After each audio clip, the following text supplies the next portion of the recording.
like, no.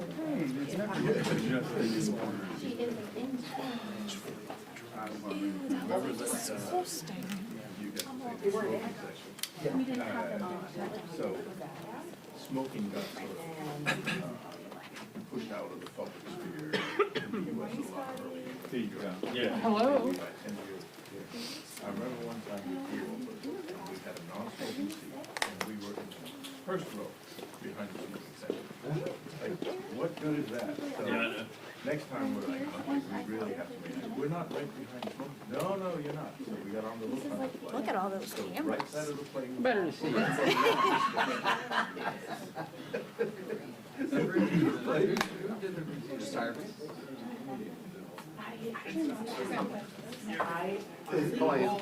That's today, isn't it? Yeah, it starts today. Oh no, I thought it was tomorrow.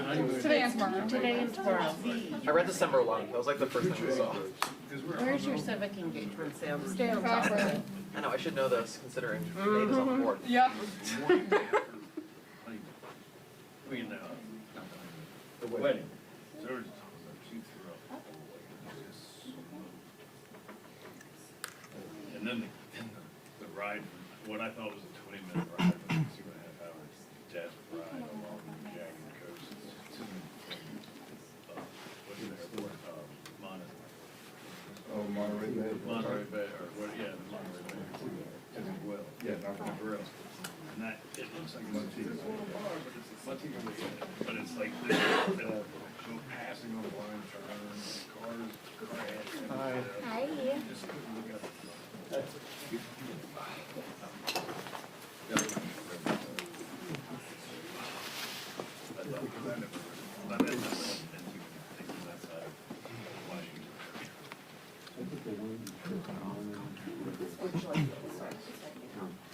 It's not right.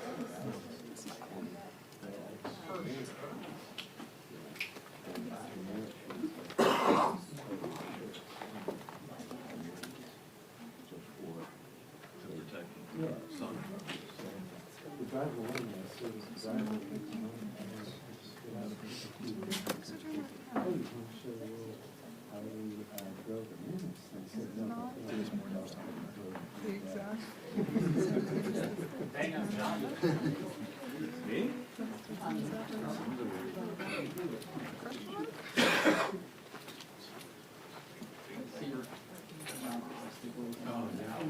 Email distribution next to that. This is from Stetson. This is but you, so you'll reach out to them. Started. And that's the most important thing. YouTube channel, this is why is this so expensive? Why is this so expensive? Oh, really? Did you go vote? Why?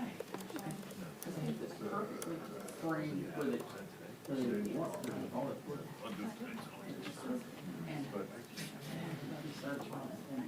Yeah, that's what I said. they send us, So if you say you use your opponent's weight, does that mean you fight someone? that's all for sure.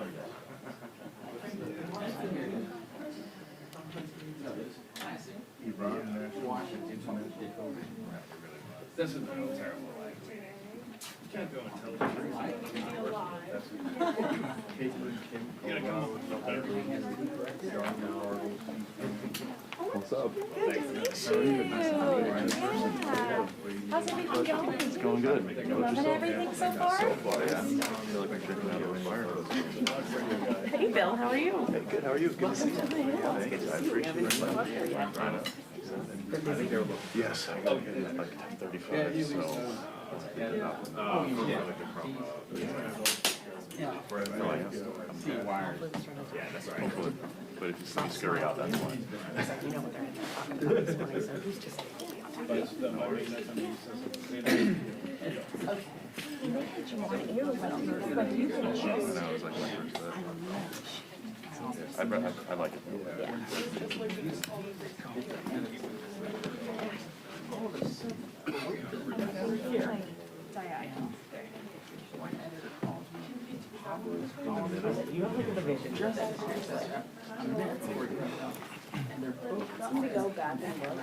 Yeah. Yeah, I'll go with that shot. Why am I really? I had found a Honda on there.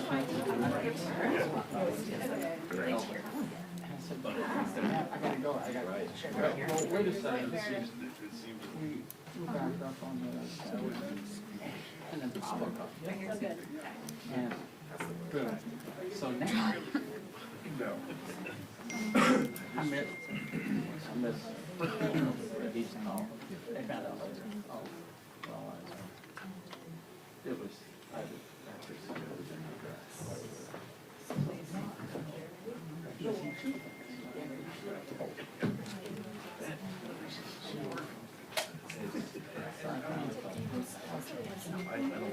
I have to thank, be thankful for the small favors that I do, that they're very hands off.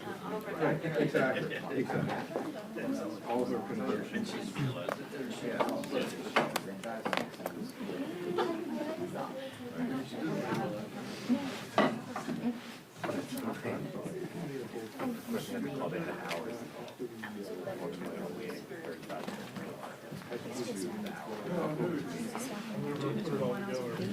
And if you want me to say, Got the marks out.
good morning, everyone, and welcome for many of you back to the USDA. It's a real pleasure and honor to host you here, and we're just so grateful. Today we have a big announcement, actually a couple of big announcements, but we're really here today to talk about regenerative agriculture. So I'm going to walk everybody through the announcement and the launch today of a really significant program that continues the partnership and this administration's focus on making America healthy again, while also putting our farmers and our ranchers first. So again, we're so grateful. The most excited, not that I'm not excited to see all of you, but we have some amazing farmers in from California and Missouri and Indiana. Who am I forgetting? California, Missouri, Indiana. That's it. Okay, so great. But we're just so grateful to these farmers who are here to be part of this announcement, and really they are pioneers in their field. So again, thanks everybody for being here. Without President Trump's leadership, we would not have achieved the real and concrete successes that we've already seen under our Make America Healthy Again effort. And the waivers, very quickly, just signed 6 more waivers on SNAP on multiple states from across the country, and Hawaii, the contiguous states in Hawaii under Governor Josh Green that we signed. So we can answer questions about that too, but we're so excited to continue that work. We all know we're at the point where we must do something to correct the chronic health problems that Americans face.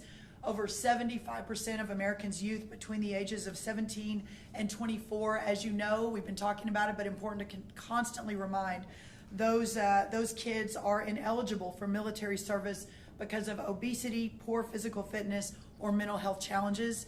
Over 350,000 American children have been diagnosed with diabetes. Since my confirmation as Secretary of Agriculture on the exact same day as Secretary Kennedy's confirmation, February 13th earlier this year, we have been taking bold action on this front. Whether SNAP waivers or applauding voluntary industry commitments or emphasizing local and regional food procurement in our schools or defining ultra-processed foods all underway, we are prioritizing the health of our country.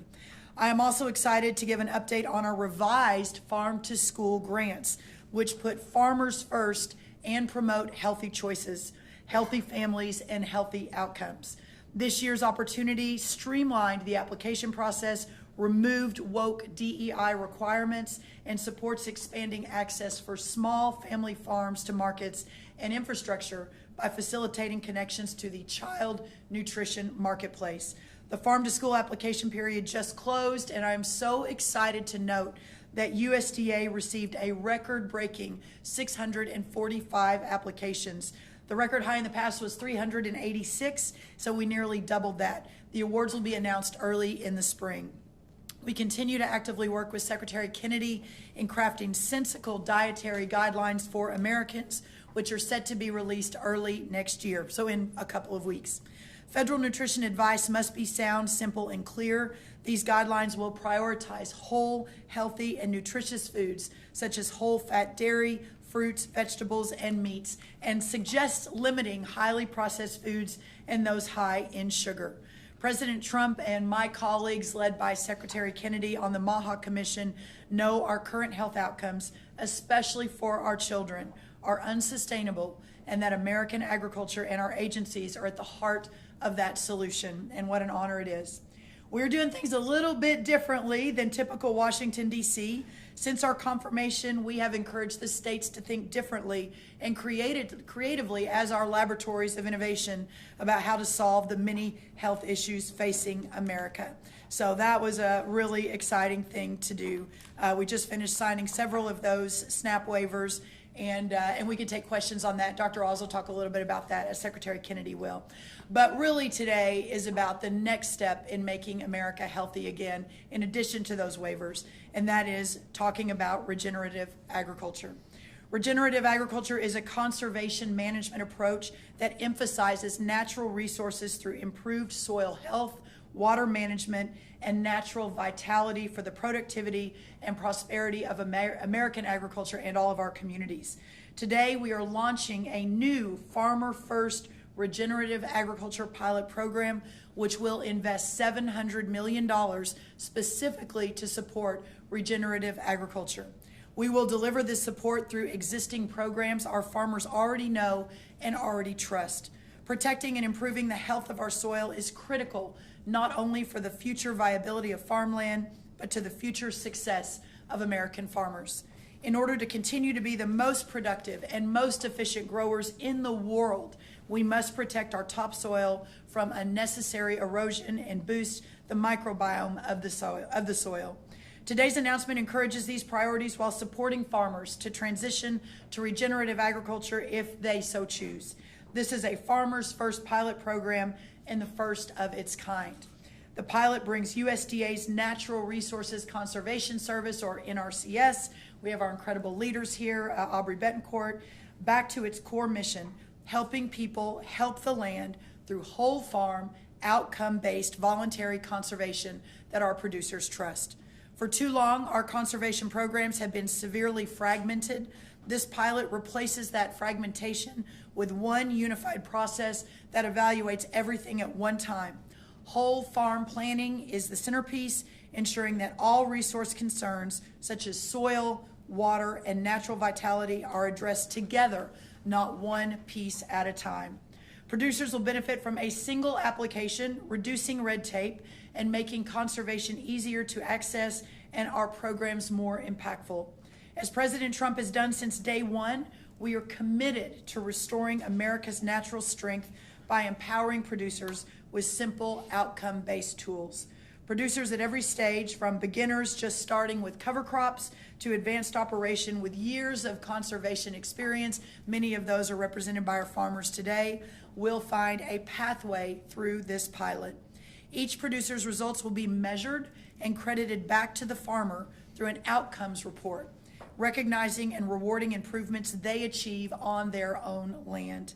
This initiative puts American farmers first as part of the solution to make America healthy again, but by supporting access to American-grown whole foods that are critical to addressing the chronic disease crisis nationwide. Using the Sustains Act, we will bring corporate, label, and supply chain partners directly into partnership with NRCS, supporting regenerative agriculture adoption, farmer recognition, and consumer education. Because success depends on strong partnerships, we will expand work through our technical service providers and local organizations to meet demand.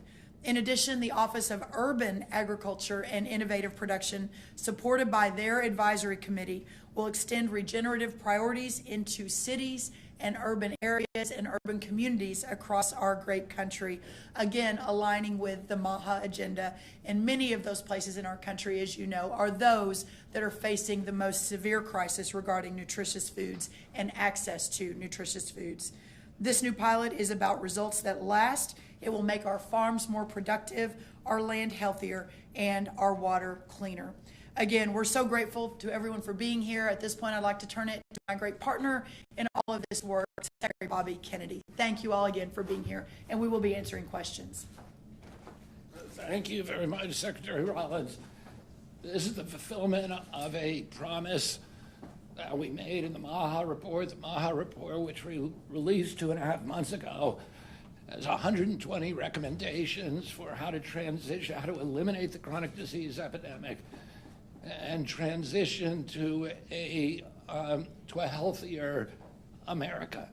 And among those promises, among the recommendations of the report, was the promise to make it easier for farmers in this country, to give them an off-ramp.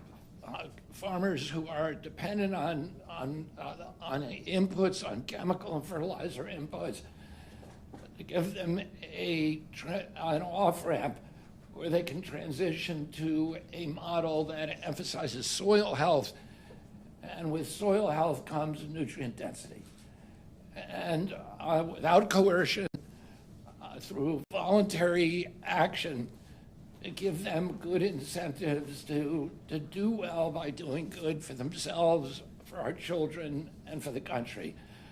I'm very, very happy to have as a partner in this endeavor Brooke Rollins. I've been working on farm issues for 30 years, and this is the first USDA secretary who I believe is really committed to giving us, we already have the healthiest food supply in the world, to making a food supply that's even healthier, that's going to sustain again, a transition to a much healthier America for our children. I also want to thank these farmers who are inspiring, and they're inspiring to the farm community, to all of us who care about good health, about sustainability on the farm, about soil, about water retention, about soil retention, about the health of farmers themselves who are concerned about the health of their children from too many chemicals on the land. And they have given us models. Some of these are 5th, 6th, 7th generation farmers, and they've provided us models for how to do this and how to do it in a way that vertically integrates, that preserves profit margins, and that dramatically reduces inputs. So I want to thank, again, Brooke Rollins, Secretary of USDA, for making this happen, for her commitment to making America healthy again. And I'm going to introduce my partner and friend, Mehmet Oz. They are too humble to say it themselves, but Brooke Rollins and Bobby Kennedy are amongst the 2 most innovative secretaries in modern history, and it is your leadership that makes what you're hearing today possible and feasible for people like me who run agencies to actually march forward to accomplish the kinds of goals that they're outlining. Let me give you 2 major examples of how this is playing out right now. The first is the Rural Health Transformation Fund, which, as many of you have been following, received grants from all 50 states, requests for grants for all 50 states. We have just started to get the scores back from grading these applications, which are done by outside experts, and we will allot all that money by the 31st of this month. One of the ways that you get the money is by applying for SNAP waivers.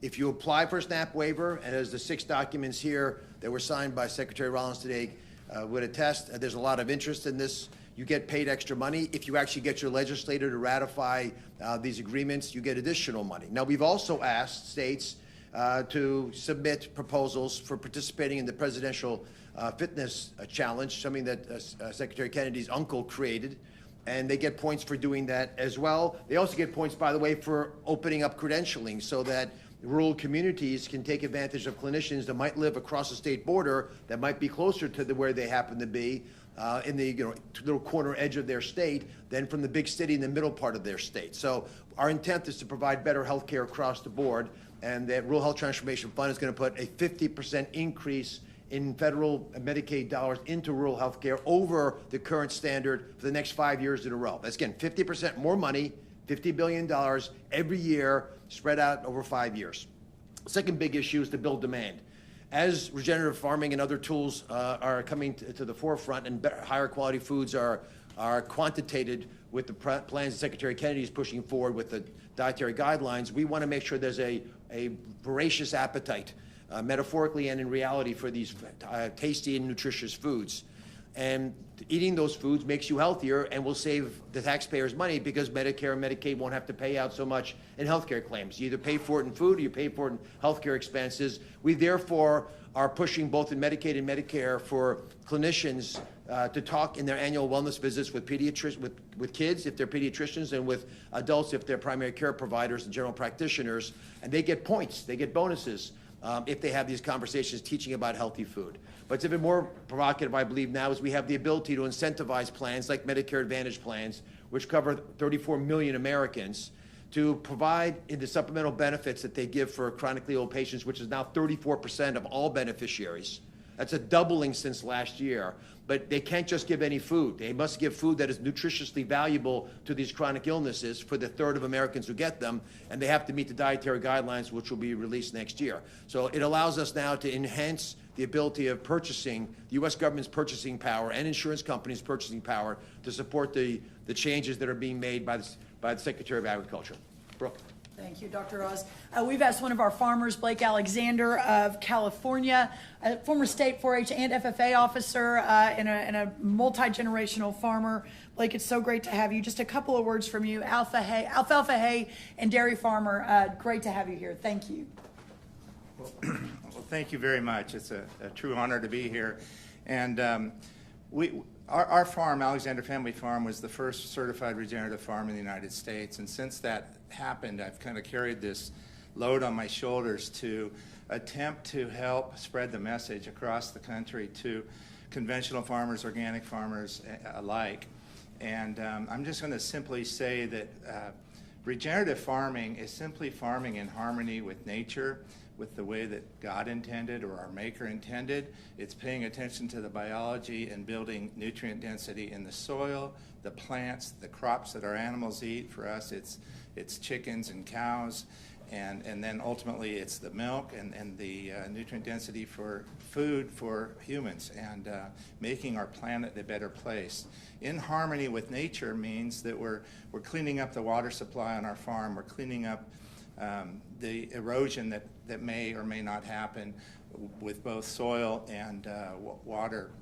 And we're cleaning up the air, and so everybody benefits. All the wildlife, the ecosystem benefits, and ultimately we're sequestering carbon and literally doing the right thing and moving forward in harmony with nature again, making our planet a healthier place for everyone. We all breathe the same air. Thank you, Blake. In 1 minute, Aubrey, our chief, anything that I missed on the regenerative piece that if you want to share with anyone as a farmer yourself? First of all, thank you again for your incredible leadership in moving this forward in a way that puts farmers at the center of this. This pilot is designed by farmers, for farmers, to incorporate that feedback from farmers, because farming in California and farming in Indiana are two different things, but this program is designed to utilize the NRCS suites of practices that our farmers know and trust, and allows them that flexibility to as the Secretary talked about, I'm going to say on-ramp into regenerative practices and incorporate that in a measurable way. And more importantly, and I think, Secretary, you covered it so well, it connects the producer and the work that they're doing on the farm, granting them the credit for that voluntary action of change of practice on their farm that then can transition into the supply chain, into the marketplace, and directly back to the consumer. This country is 6 generations separate from the land. And this is an opportunity for us to bridge that gap together, and again, by looking at this holistically from on-farm planning all the way through the supply chain to the consumer. And so we're looking forward to rolling out this program in a way that farmers know, can trust, working with the NRCS offices and staff across the country in almost every county of the country to provide that technical and financial assistance to them, and again, ensure that they are credited back and seen as the solution and not the problem. So thank you so much. Aubrey, thank you. And our great Undersecretary Richard Fordyce has joined us as well. All right, we'll take any questions. First up is Mike Pearson. Mike Pearson. Please state your name and outlet. Farm Progress. Farm Progress. There you are. Secretary Rollins, can you tell us what kind of criteria the NRCS will be using to assess these regenerative pilot projects? Yes, I'll let Aubrey answer all the specifics. She's been a warrior on this and working on it for months and months. The criteria is the same as it has and always been. It's EQIP and CSP. These are our standing programs that take year-round applications. There's actually, there's nothing new. It'll be the same application that our farmers know already. The difference is they'll be able to apply for multiple practice on a single application. What's important about that is it ties back to that whole farm plan.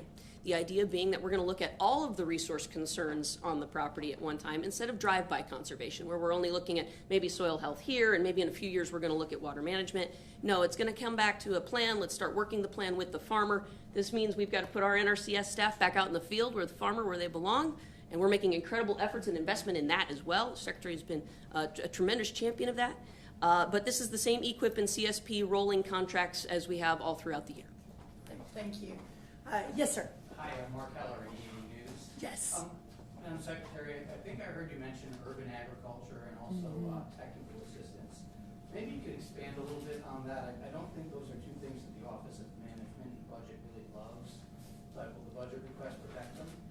I'll let Aubrey kind of speak a little bit to that, but clearly the urban part of this is important to this administration, understanding how we're realigning to ensure that the priorities and that we're focusing on what's important. But there is no doubt that those who are most affected by a inability to have access to nutritious foods, the dietary guidelines, let me say this, and then Aubrey, I'll let you answer the specifics. The dietary guidelines, this whole effort on making America healthy again, working on the SNAP, I'm thinking we now have 18 states, we've signed waivers, more coming by the day, the innovation that's happening. This is for all of America, but those that it will affect and benefit the most are those who are living in vulnerable communities in urban areas around this country and in vulnerable communities in the rural America as well. So making sure that we are building a system and an infrastructure that supports that as we're moving forward. USDA spends $400 million a day on 16 nutrition programs just across USDA. $400 million a day. You marry that to the new dietary guidelines, you marry that to these new programs, and all of government approach with a vision to make America healthy again, and certainly a focus in our urban areas is really important. Addressing the urban ag and innovative production component of that, we still have another year statutorily to operate that committee, and so we're utilizing it towards the president's priorities and the secretary's priorities as well. It has a huge and important part to that connection back to the consumer and the supply chain, and we're also very worried about, concerned about regional food systems. Both inside of urban, but even a broader piece of that. I think another component to that, which we're looking to integrate, is actually a tribal approach as well, through our tribal conservation districts and many of our tribal communities, and their food sovereignty is something that we're looking to integrate there. So we're marrying up existing statutory authority with our priorities and agenda. From a technical assistance perspective, this is the foundation of NRCS. 90 years ago, this country decided it was a priority that we keep farmers on the landscape farming to the best and highest ability that they can. Technical assistance is foundational to NRCS. It's something we are never going to stop doing, and we will always have a way to provide that. Yes, in the back, and then we'll come over here. Thanks so much for taking your questions. Marcia Brown with Politico. 2 quick questions. Can you clarify where the $700 million is coming from for the EQIP and CSP? And then the second question I have is, you mentioned some corporate partnerships. How does that differ from the partnerships for climate smart commodities that the administration ended earlier this year? And could you talk a little bit more about those corporate partnerships? For the first part of that question, with regards to the financing, this is standard EQIP and CSP. It's baseline funding that we receive through our budget. So we have the ability to tag that funding specifically for this pilot, and that's what we're doing. I believe it's $400 million for EQIP and $300 million for CSP. As for the corporate partnership, this is facilitated through the Sustains Act that was passed by Congress. It was granted to NRCS in order to allow us to look at the suite of standing programs from NRCS and engage with corporate partners to do matching dollars to priorities set by the Secretary. And so we are piloting that with EQIP and CSP specifically around regenerative agricultural practices because of the pull from the marketplace to integrate these into the supply chain and production. So we're really looking forward to being able to have those measurable results that the farmer has, that those companies can look to and match and leverage against our taxpayer dollars. I mean, this is a way of this is a new and innovative way of implementing conservation across the landscape and putting farmers first, not just from our perspective, but from the entire cultural perspective of the country. Excellent. We have time for one more. In the blue. Go ahead. Yeah, hi, for Secretary Kennedy. I'm Isam Ahmed with AFP. You mentioned regenerative agriculture as an off-ramp from pesticide-based farming, which has obviously been an issue of great concern from our supporters. Do you see the recent approvals of pesticides and PFAS chemicals as potentially threatening the sort of key pillar of support that has been there for President Trump in terms of your market movement? I don't think so, and we're in discussions with Lee Zeldin at EPA, and we're very, very confident of his commitment to make sure to reduce toxic exposures to the American people. All right, everybody, thank you again for being here today. Let me just clarify quickly, because I didn't list the states that we signed 30 minutes ago, my fault. Hawaii, Missouri, North Dakota, South Carolina, Virginia, and Tennessee. That'll obviously be in the press release. I know anyone trying to write that down. And we've already signed an additional other 12, Arkansas, Idaho, Indiana, Iowa, Nebraska, Utah, Louisiana, Florida, Colorado, Oklahoma, West Virginia, and Texas, both red and blue states. We're really proud of that. This team is an unprecedented example of how across our government the collaboration is historical. and working together. We're constantly in contact. We do a weekly call. This announcement today on regenerative agriculture, combined to more SNAP waivers, we'll have monthly events and announcements as we're moving toward, again, making America healthy again, getting nutritious foods to all Americans, and putting our farmers and ranchers first in all of that effort. So God bless you all. Merry Christmas. Happy New Year. Thank you all so much for being here. Thank you. Thank you, media. Thank you, media. Thank you, everyone. Out this way. Thank you. Thanks, everyone. Please exit. Thank you, everyone. Thank you. Thanks, y'all. Thank you, guys. Thank you. Thank you. Thank you.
of changes and reforms to get America back again, and we did. And we put it all in this one landmark piece of legislation that will have consequences for generations, and it will be seen and written by history to be one of the biggest things that Congress has ever achieved. And among those things was an approach to beginning this affordability agenda, because remember, we inherited massive inflation from the previous administration. It's no secret affordability is a flashpoint, right, in recent weeks, and we had 4 catastrophic years of Bidenomics that we inherited. The Biden administration spent like drunken sailors, and they attempted to tax and regulate their way to prosperity, and we all knew when they were doing it, it would not work. It had exactly the opposite effect. The result was inflation skyrocketed, gas prices reached record highs, homeownership declined, credit card debt increased, all those things that everybody felt, and they're still feeling now. Now, the American people gave us a mandate in the election. The president won the Electoral College soundly. He won a big majority popular vote.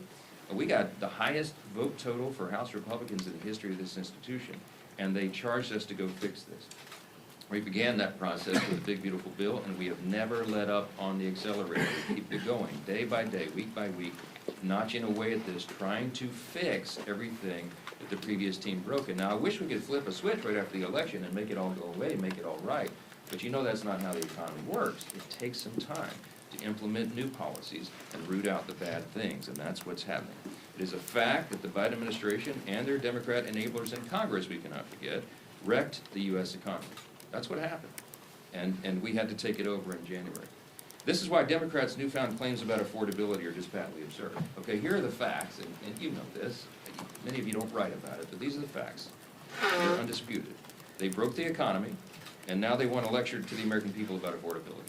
They opened our borders, and now they want to lecture to the American people about immigration and border enforcement. They broke the American health care system.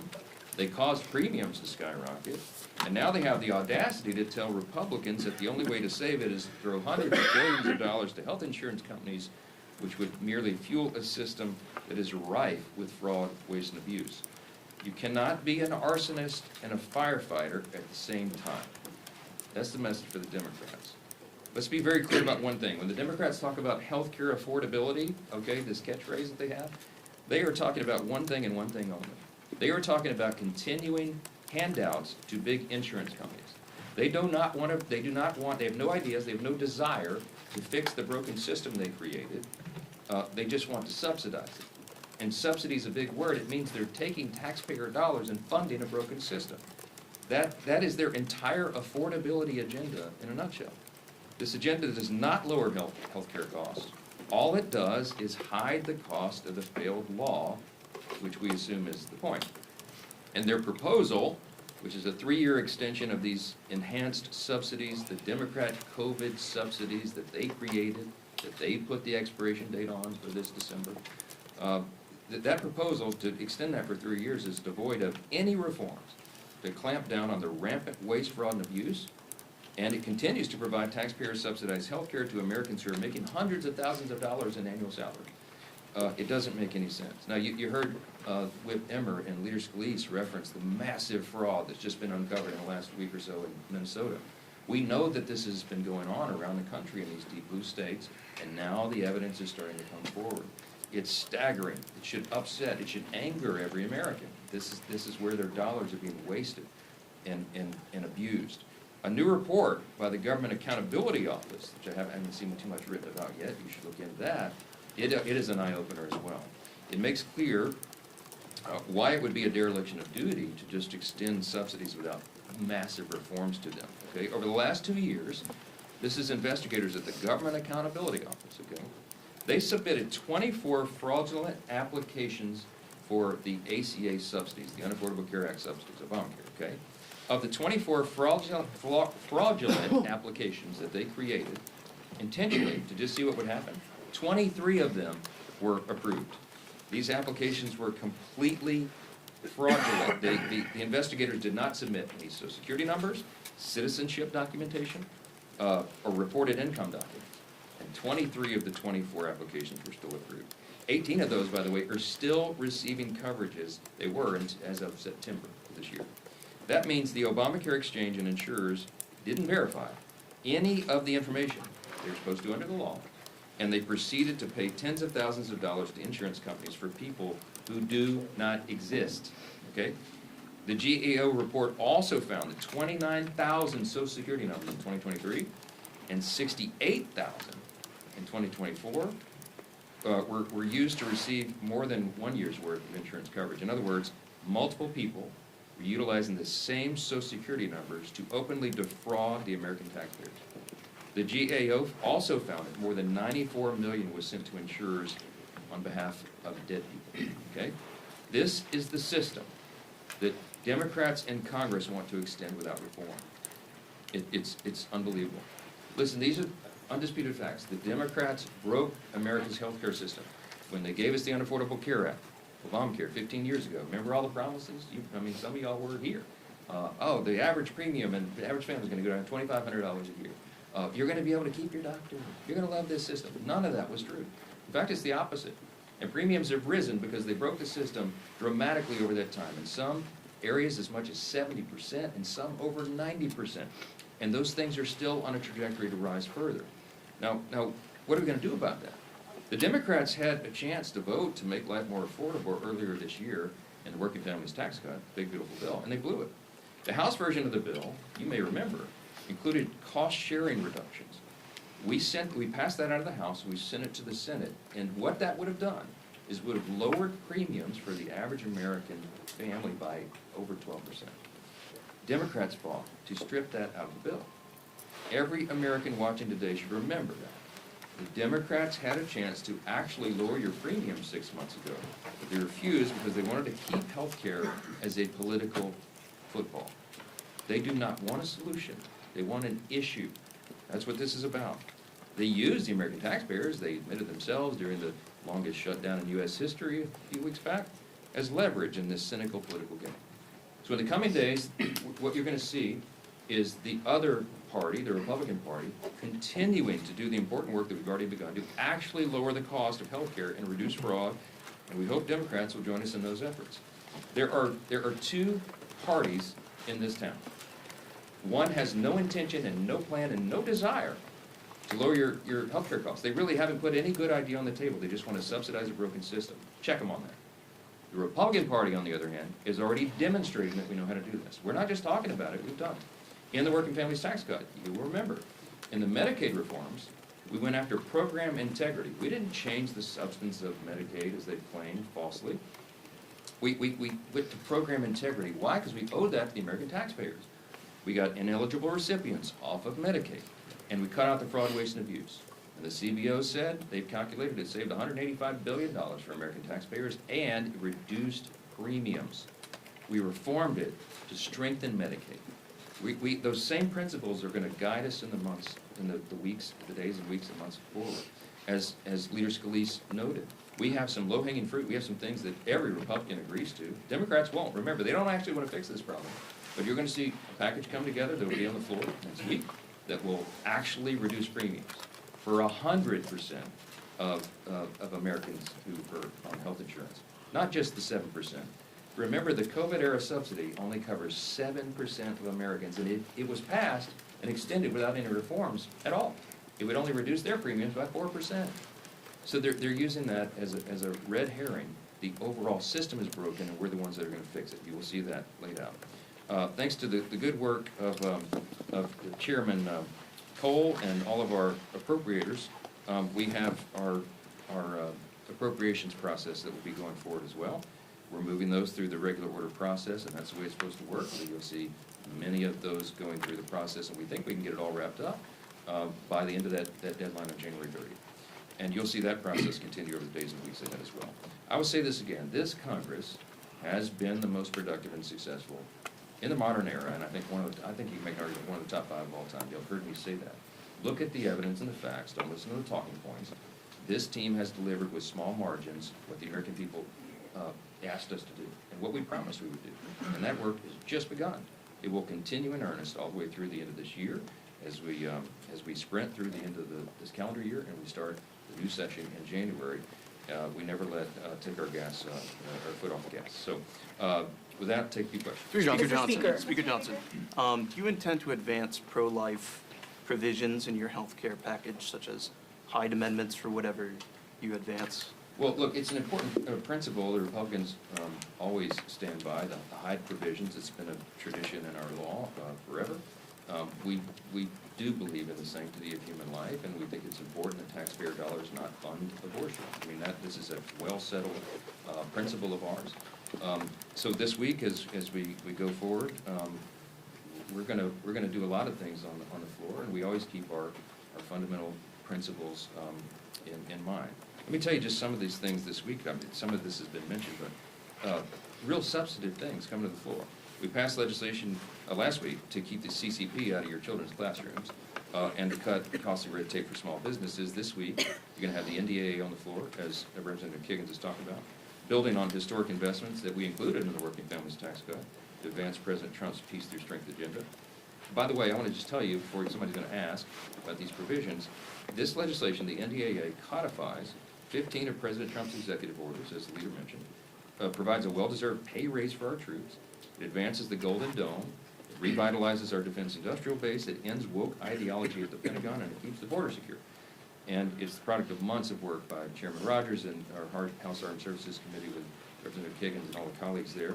We thank them for their efforts. And this week we're also going to have legislation to streamline permitting processes, accelerate permitting approvals, as Chairwoman McClain discussed, strengthen our electric supply chain, and many other things. What you're not going to see, though, is the dreaded Christmas omnibus, right? Because we broke that fever, and I'm so proud of that. For 3 consecutive years, Republicans have avoided the bloated end-of-the-year Christmas omnibus. We've broken that tradition, and we're not turning back. Those are the things you're going to see as we advance our core principles and we stick to the traditions of what we've done for the taxpayers and for the citizens of this country. After the Gang of 8 briefing that you had yesterday, what makes this video of a second strike on a suspected drug vote different from the other videos the administration has voluntarily released? And do you support all members of your conference being able to see it? My admission here is I was not in the Gang of 8 briefing Why not? yesterday because we were working on the healthcare stuff, and it was timed at exactly the same time as we had our 5 families, all of our caucus meetings, and I told Secretary Hegseth and Secretary Rubio wouldn't make it, so they're going to meet with me individually, so I have not yet seen that. But I will tell you that they have obviously shown that video to the Gang of 8, and I think members have the House Armed Services Committee and the Senate Armed Services Committee. So you have to ask the question to them, so we'll see. Yes. Mr. Speaker. Yes, sir. Second row. Yes, sir. Oh, Yep. can I get your thoughts on Jasmine Crockett's run for Senate? What does it say about the state of the Democratic Party? And do you feel worried about her chances of winning at all? Absolutely delighted that Jasmine Crockett is running for Senate in Texas. I think it's one of the greatest things that's happened to the Republican Party in a long, long time. She is the face of the Democratic Party, she and Mamdani. Good luck with that. I want her to have the largest, loudest microphone that she can every single day, and we look forward to having that election down there. We are going to elect another Republican senator in Texas. Texas is a red state. People of Texas are common sense Americans, and what Jasmine is trying to sell will not be purchased by the folks of Texas. Speaker Johnson. Speaker Johnson. Thanks. On Judge Neil Bovee. When will you be meeting with Secretary Hegseth and Secretary Rubio?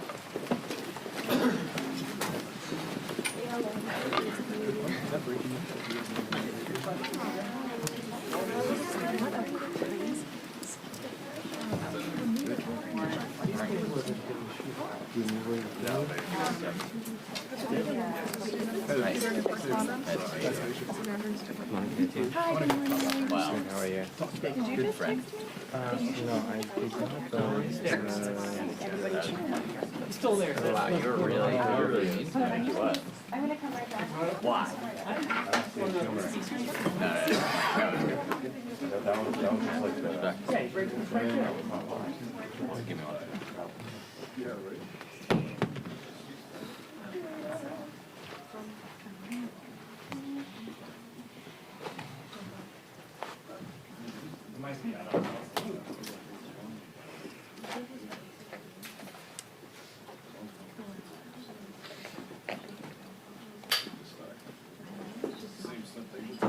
No more?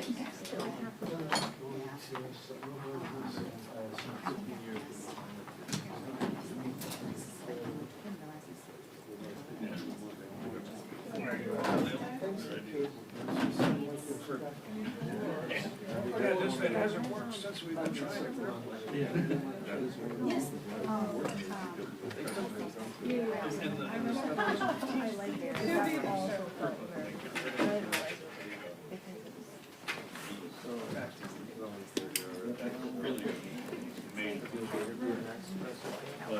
Yeah. Oh, sorry. What did he say? It's the greatest thing to happen. Yeah, I think so. I think so. He said it's the greatest thing to happen to the Republican Party in a long time. I can pull it up right now. It won't cover it. The greatest things. The money is in your hands.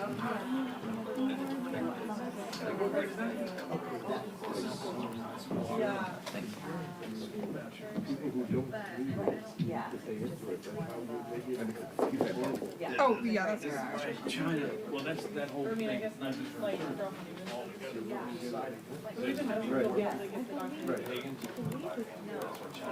I don't use firefighters, I use fighter jets.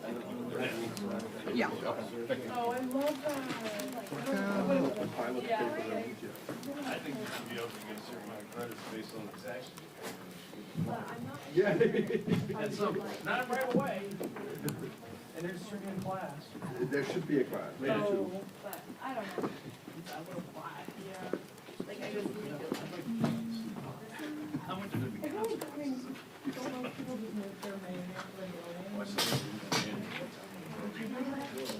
Like my middle name is like a family name. It doesn't cost me the DC drive either. And it's like, He's in control.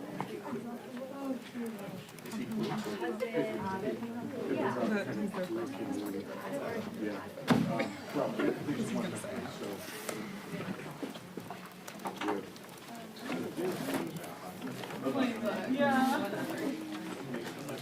Let me look. With the garden hose. So, yeah, it was kind of one of those elastic garden hoses, and the nozzle was buried beneath the mound of pine needles. And so I'm pulling it out and clearly not paying attention. Just saying, Nancy Mace wants to rename Black Lives Matter Plaza to Charlie Kirk Freedom Speech Plaza. Do you see that? I think it's a great idea. I don't think anybody would disagree with that. 13 stitches. It feels part of my first. Yeah. What's that? Taking all the rough for taking it. I mean, in my case. That's all right, thank you. Like I said, I mean, honestly, I'm super lucky to be the one that happened. Saturday. Yeah, Thank you, yeah, that's what I kind of feel a lot worse. It could have been a lot worse. They're absolutely, I mean, good, but spirits about it, thankful spirits. It's like one day just be like. Yeah. All things considered, Summers now. How are you doing? Because I love it. I just really love the concept. Excuse me, but Ever. pumping and pumping and scout.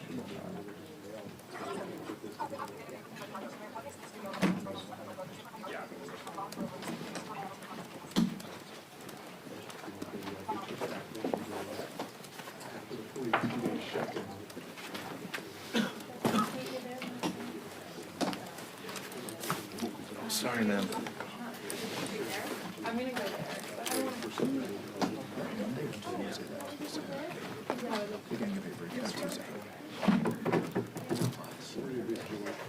Did that one first? We're gonna put that one.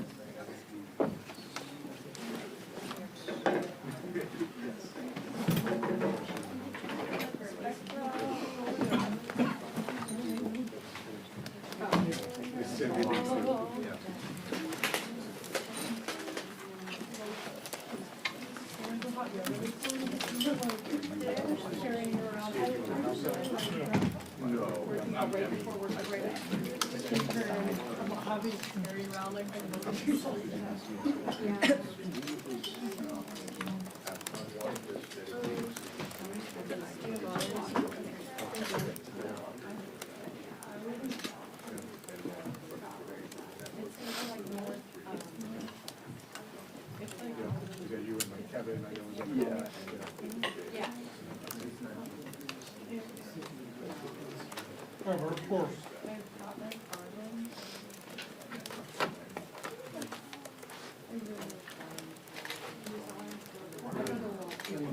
like maybe this is it's just so cool to go grocery shopping and then, I know, and like, my yoga's here, so I really like this. Oh, is Rachel still kind of good? It's in Milwaukee. Well, yeah. Well, no, and now I can when I get metro to it, it's really close to me. So it's not very convenient. It's called Kaplan. Yeah, you should go. Yeah. My sister and my Oh, yeah. I have like a. What's that? Yeah, good stuff. I was saying, fuck you for being like, you don't like that. Okay, that may have been a little. I'm married, yeah. I have. This is not very good yet. Well, they both, well, you're right, actually, that's right. Well, they both have been, yeah, that's right. Real bad. In that cut, make sure you include when I'm like, what about the CBDC, and he doesn't answer. Yeah. Because he could have chose to continue talking. Oh, I can only imagine, yeah. I don't know what anybody does. I don't even know what they do.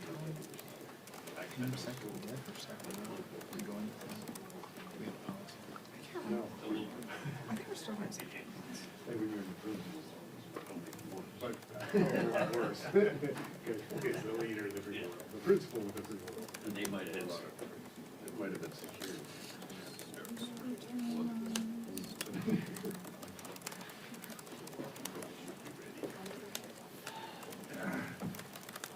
Check with you.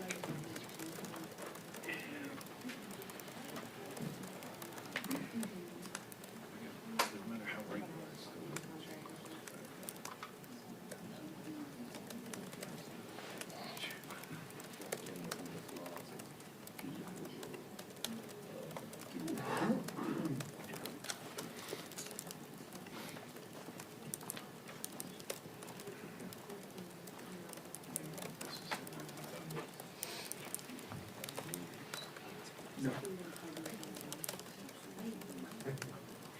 You like this? That's right, absolutely. Well appointed. 130 votes. Where do you want to do that? Outside. That's all right. Sun will be out. Huh? Sun will be out. Cold is still cold, brother. Thank you. Bundle up. Just only when you cross the path. Except for my hat, I think I lost my hat yesterday.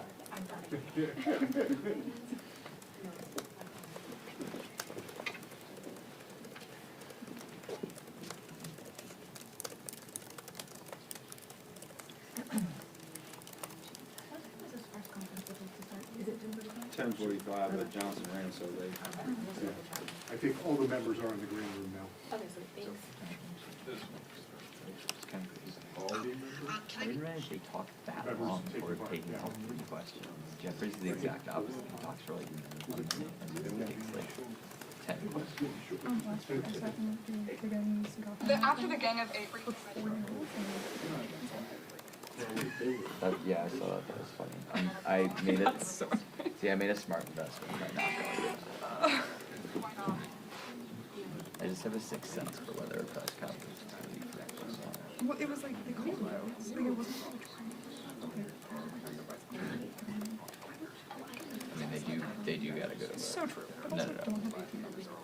Well, yes, but also the more relevant point is, they don't, like, they have a good, like, 20, 25 minutes before they actually have to vote. Yeah. There's some reading in there for sure.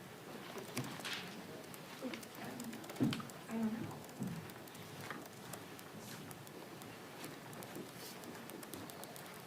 Hello, everyone. Honored, as always, to be joined by Vice Chair Ted Lieu and also Representatives Sarah McBride and Shamari Figures, new members to Congress who have been amazing advocates for their communities, for the regions, and honored to have them here. We're here today because Donald Trump and House Republicans are failing the American people. They're failing to address the healthcare crisis that they've created, they're failing to lower costs, and they're failing to make life more affordable for hardworking Americans. Families are struggling to get by, yet Republicans continue to be more focused on building, on the bidding of their billionaire class friends than helping people that they represent. Ahead of the holidays, Americans are seeing prices go up for gifts and groceries, and the family gatherings that they are planning are becoming more expensive.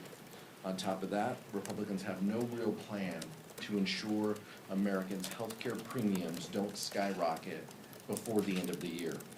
They highlighted that and stood for that even just moments ago.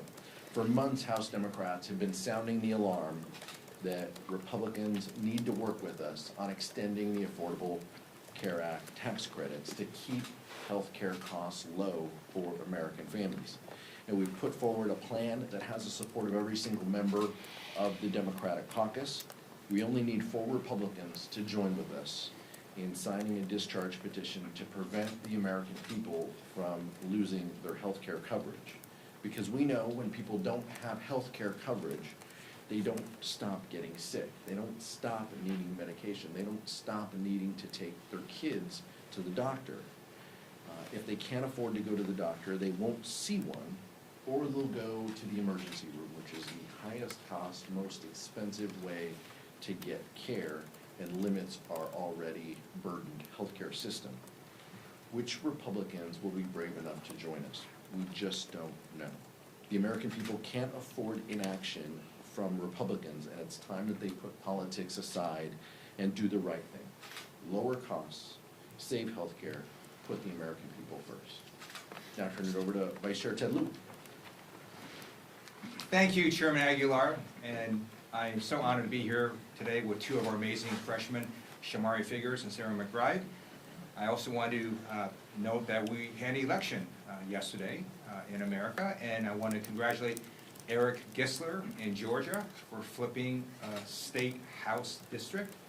And just to give you some context, Democrats lost that district last term by 22 points. He won it last night. And I want to congratulate Eileen Higgins, the incoming mayor of Miami. She flipped that seat from red to blue, and she overperformed by 20 points.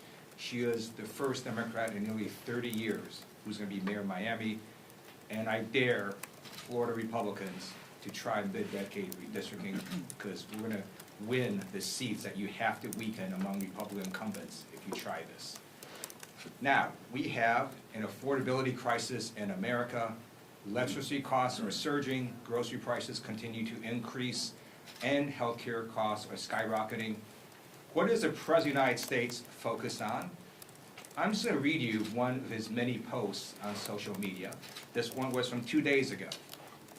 The only reason Marjorie Trader Brown, green turns brown under stress, went bad is that she was jilted by the President of the United States. Certainly not the first time she has been jilted. Too much work, not enough time, and her ideas are now really bad. She sort of reminds me of a rotten apple. Marjorie is not America First or MAGA because nobody could have changed her views so fast, and her new views are those of a very dumb person. That was proven last night when washed-up, Trump-hating 60 Minutes correspondent Leslie Stahl, who still owes me an apology from when she attacked me on the show with serious conviction that Hunter Biden's laptop from hell was produced by Russia, not Hunter himself, totally proven wrong, interviewed a very poorly prepared traitor who in her confusion made many really stupid statements. My real problem with the show, however, wasn't the low IQ traitor. It was that the new ownership of 60 Minutes Paramount would allow a show like this to air. They were no better than the old ownership who just paid me millions of dollars for fake reporting about your favorite president, me. Since they bought it, 60 Minutes has actually gotten worse. Oh well, far worse things had happened. P.S. I hereby demand a complete and total apology, though far too late to be meaningful, from Leslie Stahl in 60 Minutes for incorrect and libelous statements about Hunter's laptop, President DJT.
hospitals that we still have.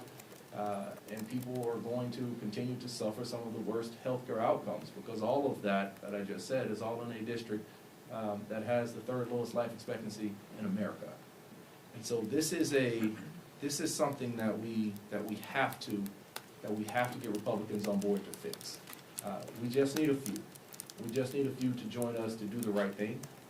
We need a few to step up to the plate, to show that they understand and they know that supporting life doesn't end at birth. It is something that we can do and something that we need to do here in Congress to make sure that the American people, in the richest nation that the world has ever known, that healthcare coverage, healthcare access is not something that is a luxury that is only available to the wealthy. It's something that is only available to the few. And so I am proud to stand here with my colleagues to bring up this issue once again, yet again, something that we have been pressuring now for since I've been here in Congress for the better part of the last 10 or 11 months, but something that obviously Democrats have been pushing for decades. And we're going to continue to wave this flag. We're going to continue to beat this drum. We're going to continue to do this on behalf of the constituents in Alabama's 2nd Congressional District and those across this country, because it's the right thing to do. And with that, I'll turn it over to Representative Sarah McBride. Thank you so much to my fellow freshman representative figures, and thank you so much Chair Aguilar and Vice Chair Liu for inviting us today. Across Delaware and around the country, families are being hit from every direction. At the grocery store, at the pharmacy, and of course now in their healthcare premiums. In 2024, Donald Trump promised the American people that he would lower costs on day one. But we all know that whether it's his business partners, people who worked for him, or the American people, the one through line throughout Donald Trump's life is that he has never met a promise that he was not willing to break. Because 1 year into the second Trump presidency, all we have are a litany of broken promises and billionaire tax breaks. This affordability crisis is not a hoax. It is a choice by congressional Republicans and by Donald Trump. A choice to impose a tariff tax on small businesses and consumers. A choice to cut food assistance. And a choice to insert a $1 trillion bomb into the center of the American healthcare system. That bomb is now going off. Premiums are skyrocketing. The largest cut to Medicaid in American history is on the horizon. Rural hospitals and doctors' offices are already closing. Trump Care has arrived, and it is dangerous and it is deadly. I hear it every single day back in Delaware. Dave, a constituent of mine in Newcastle, pays $350 a month right now for his wife's Marketplace plan. Next year, without the ACA tax credits, those premiums will jump to $1,200 a month. His wife lives with a disabling spinal condition, diabetes, hypertension, depression, and takes dozens of daily medications. Without this tax credit, they will lose their coverage that is keeping his wife alive. People like Dave are doing everything right, but Republicans in Congress continue to fail them. It's not too late for my Republican colleagues to do the right thing, to make a different choice. As has been mentioned, we only need 4 Republicans in Congress to demonstrate courage on behalf of their constituents by signing this discharge petition to force an up or down vote on protecting care. But I'm not going to hold my breath.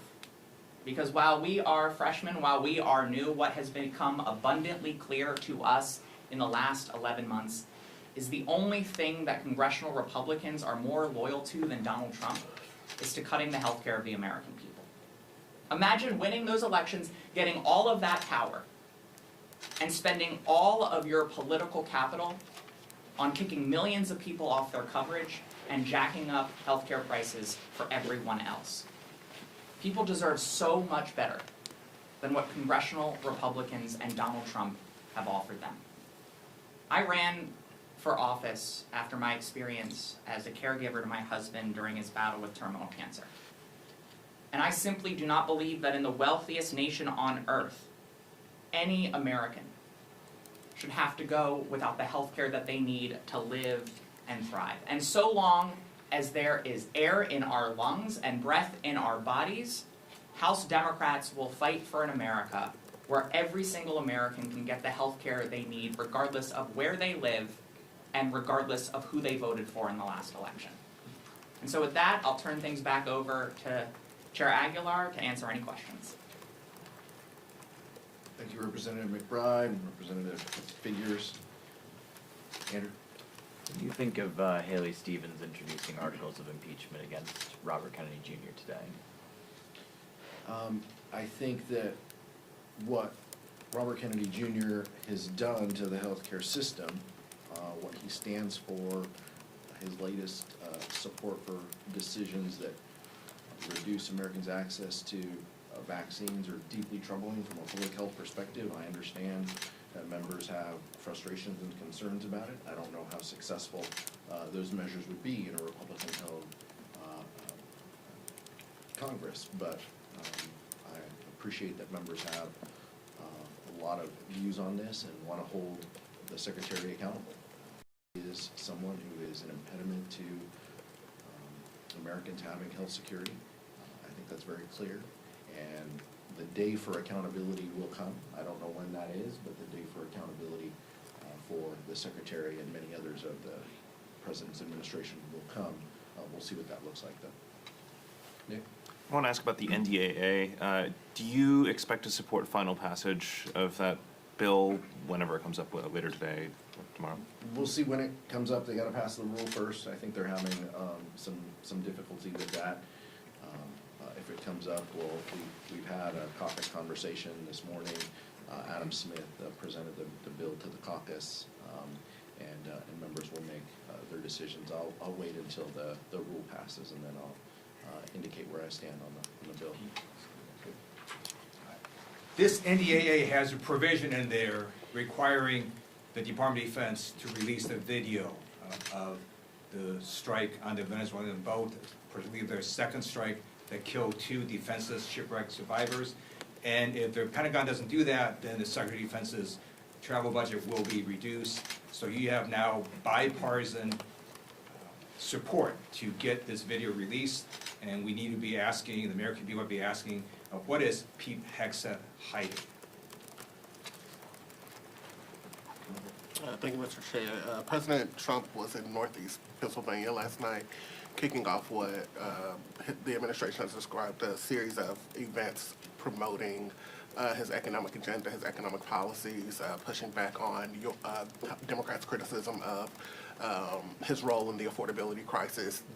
Republicans believe that the more he's out there, the better it is for them and their voters to hear from the president. I wanted to get your thoughts on, do you believe the more that President Trump is out there, that it's advantageous to the case that you all are making about the affordability crisis, given that he's called it a hoax and a con? And just what do you make of the fact that they say that he's going to be out on the road a little bit more, speaking about his agenda and kind of looking to rebut some of the criticisms that you all have waged against him on the affordability crisis? Sometimes it's a long 16 blocks from Capitol Hill to the White House. Clearly, it's taken the president quite a long time to understand the affordability crisis that we're in. I think the event yesterday was one of the first I've seen that the president wasn't attending a sporting event or something else.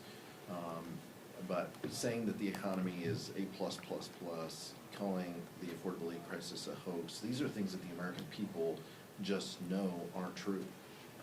He's lying. House Republicans are lying. They know that. They know that the affordability crisis is at their doorstep. They know it is more difficult to live under the Trump economy than it was previously. And they're holding him accountable. And that's coming through, not just in public polling, but it's coming through in our elections. In every election that we've seen, special elections from last night to Iowa months and months ago to everything in between, New Jersey, Virginia, Mississippi, Georgia, I mean, all of these, Republicans continue to underperform because they have no real solutions. They won't solve the affordability crisis. They're only making it worse, and the American people are smart enough to know that. So I don't think that there's anything that the president can do, because clearly every time he gets in front of a microphone, he's saying something that is an outright lie, and the American people know it. So I don't have any problem with him continuing to go out around the country and to talk about this, because the polling clearly shows that folks aren't paying attention and that they know better. Just a couple of things. First of all, the idea that the American people aren't hearing enough from Donald Trump right now beggars belief. I think everyone in this country hears enough from Donald Trump, and having him go out on the road and stand in front of a sign that says affordability isn't changing that. It also doesn't change the fact that they have no plan to tackle the affordability crisis, and that Donald Trump himself has continued to deny this crisis, calling it a hoax. I think his handlers in the White House are making the same mistake that his handlers in Trump 1 made, which is thinking that they can put together these events and keep this president on message in the way that they want him to be on message. He is always going to speak what he believes, and what he clearly believes right now is that he's doing a great job, that prices are fine, the economy is working well, and that everyone should just go along and get along. I strongly support President Trump going on the road. Even though he is old and weak and has trouble staying awake at cabinet meetings, I am begging the White House to please send Donald Trump to every swing House district. Many people say that Congressman David Valadao in California would love to have Donald Trump visit. Donald Trump can talk about how terrorists are helping the farmers. He can talk about how the racial profiling by ICE is helping Valadao's constituents. And he can talk about how the Medicaid cuts are owning the libs in David Valadao's district. I would love for Donald Trump to go to every House swing district. I think that sums it up. Chair Aguilar? Yeah. Have any members of House Democratic leadership talked to the GOP leadership in the House about the healthcare vote? Why do you think they're staying strong on their argument? Because it doesn't seem like there's a lot of flexibility on their part. I can't speak for other members of the leadership team. I can speak for myself. I haven't had any conversations with House Republicans. They continue to recycle old priorities, the priorities that they laid out today in their conference meeting and in front of all of you previously, are all old ideas, 10, 15-year-old ideas that reflect where Republicans are, that basically say if you have money, you can put some money aside to help with your health care. It does nothing to address the millions of people in Alabama's 2nd District who are losing their health care, and around the country. Democrats are fighting for that. They're fighting for people to keep their health care, and none of the ideas that Republicans put out today move the needle to actually help the American people keep the health care that they have. Yeah. I'm sorry. Just briefly on that, with regard to the Republican conference's proposals, quote unquote, on the healthcare affordability crisis, the one that they created. This is like an arsonist setting fire to a house and then bringing a garden hose to try to put out a 5-alarm fire. These are no solutions to actually grapple with the healthcare crisis that they created. The Republican healthcare plan was the big ugly bill. The Republican healthcare plan is Trump Care, which we are living under right now.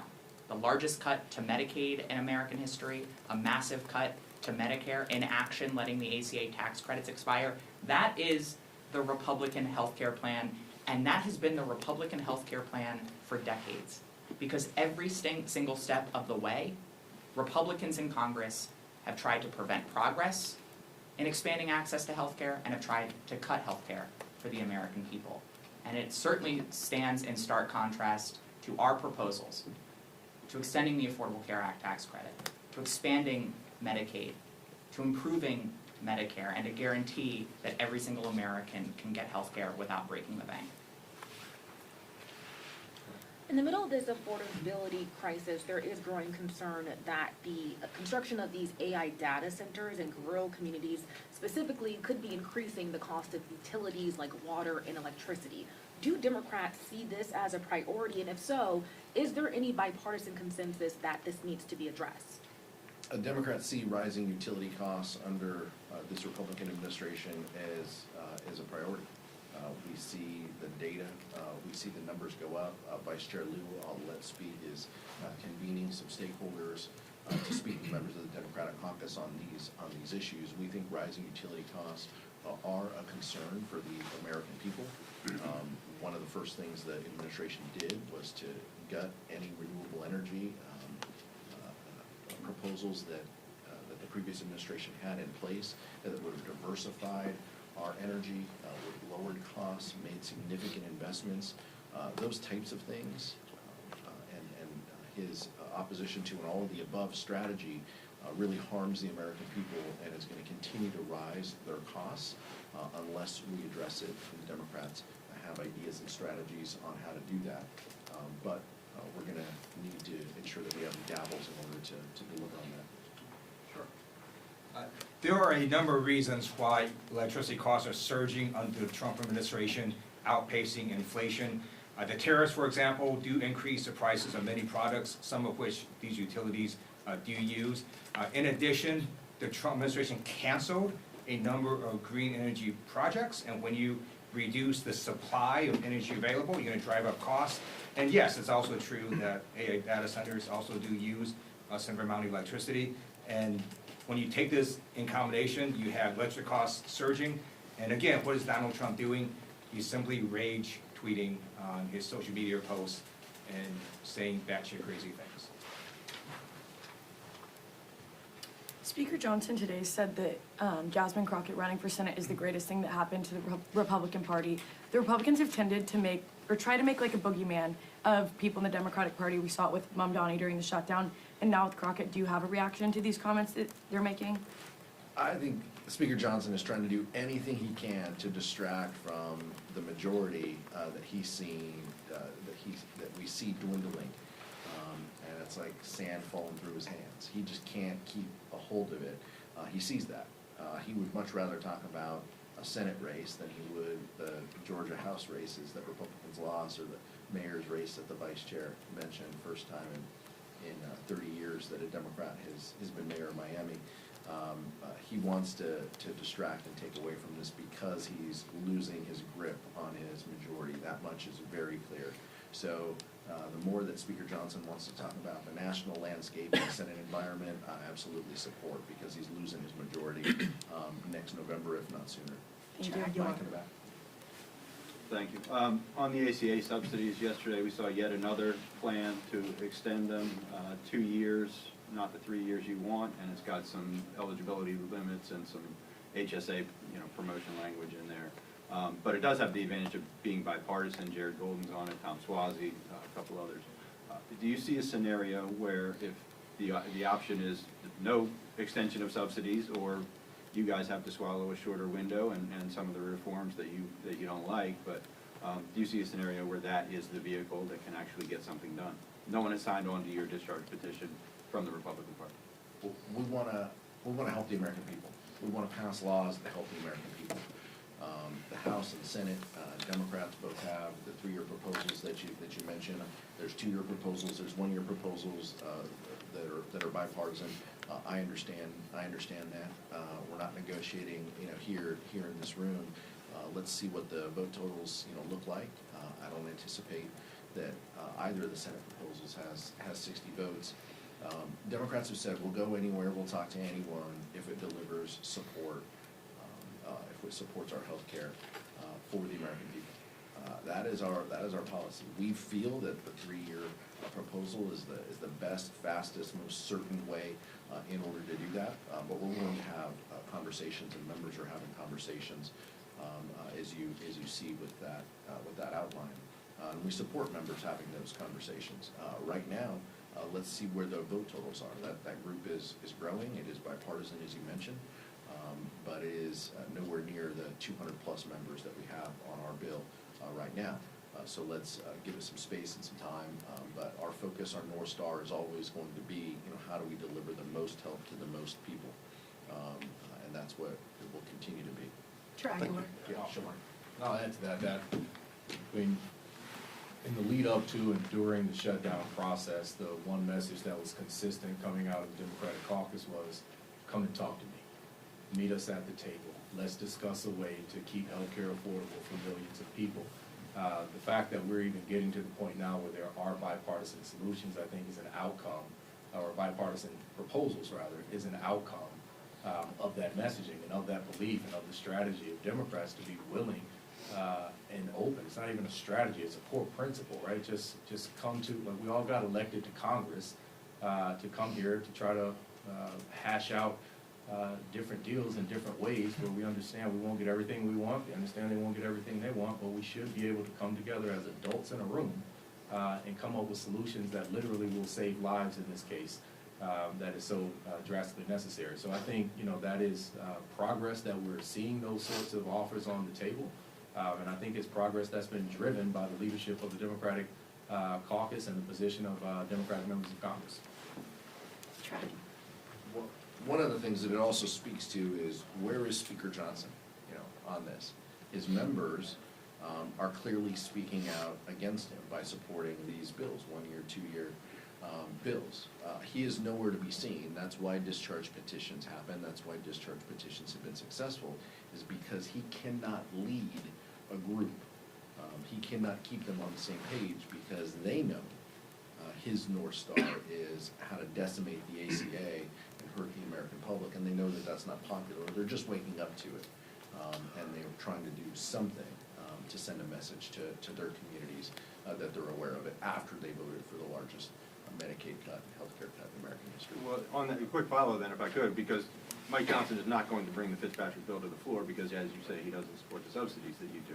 But Fitzpatrick would need Democrats to sign the discharge petition to force it around Mike Johnson.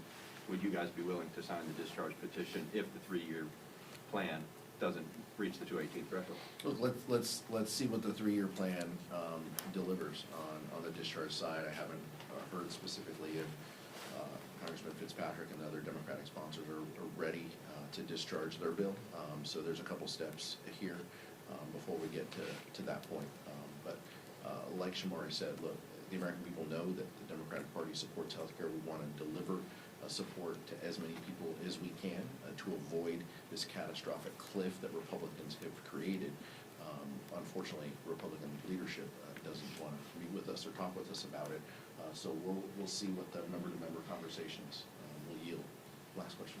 Yeah, on the video of the boat strike, Representative Mike Rogers announced the investigation in the Armed Service Committee has concluded. What are you expecting from this investigation of the boat strike? Well, the administration needs to brief all members of Congress.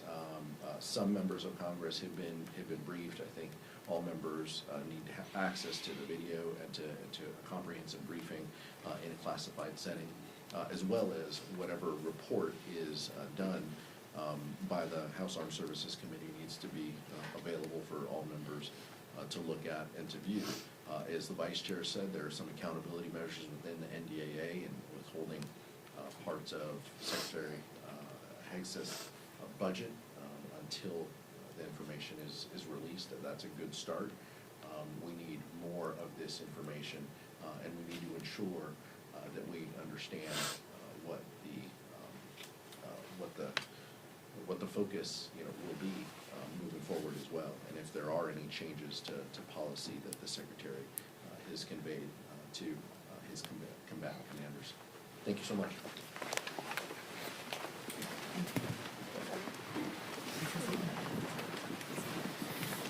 What?